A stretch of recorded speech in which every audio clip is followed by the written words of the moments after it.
Hello viewers, একটি fresh এবং খুব সহজে একটি ক্রিকেস অ্যাকাউন্ট কীভাবে খুলবেন এবং কোন রেফার কোডটি ব্যবহার করলে আপনারা ইনস্ট্যান্ট ক্যাশব্যাক বোনাস পাবেন প্রথম ডিপোজিটেই। আমি এই ভিডিওর মাধ্যমে ক্রিকেস অ্যাকাউন্ট খোলার স্টেপ A to Z আমি বুঝিয়ে দিই। প্রথমে আপনাদেরকে মনোযোগ সহকারে ভিডিওটি দেখতে হবে। কোনো একটা ব্রাউজার ওপেন করে নেবেন। তো ওপেন করার পর সার্চ অপশনে গিয়ে লিখবেন সার্চ করবেন, লেখাটা আছে এখানে ক্লিক করবেন। ক্লিক করার পর দেখবেন যে এরকম ইন্টারফেস চলে আসবে। ইন্টারফেস চলে আসার পর আপনার এখানে ইউজার নেম আছে, ইউজার নেম বসাবেন, পাসওয়ার্ড বসাবেন। এখানে পাসওয়ার্ড অবশ্যই 6 ডিজিটের হতে হবে। তারপর কনফার্ম পাসওয়ার্ড, কারেন্সি আছে, ফুল নেম বসাবেন, ফোন নাম্বারটা বসাবেন, তারপরে ইমেল অ্যাড্রেস যেটা আছে, আপনার ইমেল অ্যাড্রেস যেটা আছে সেটা বসাবেন। তারপর এই রেফার কোডের জায়গায় এখানে এই রেফার কোডটি ব্যবহার করবেন। এখানে দেখতে পাচ্ছেন বড় হাতে E7, ছোট হাতে T, ছোট হাতে V, 8, বড় হাতের P, বড় হাতের K এবং বড় হাতের W। এই রেফার কোডটি ব্যবহার করলে আপনারা প্রথম ডিপোজিটেই ইনস্ট্যান্ট ক্যাশব্যাক বোনাস পাবেন এবং সেই সাথে সাপ্তাহিক একটা বোনাস থাকবে। এরপর নিচে দেখতে পারবেন ভেরিফিকেশন কোড দেওয়া আছে।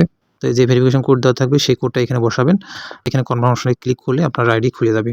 তো এই হচ্ছে ক্রিকেট অ্যাকাউন্ট খোলার সহজ পদ্ধতি, এবং পরবর্তীতে আপনার এই ক্রিকেট অ্যাকাউন্ট খুলতে গেলে কোনো ধরনের সমস্যা হলে আমার এই ভিডিওর কমেন্টে জানাবেন, আমি আপনাদের সলভ করে দেবো।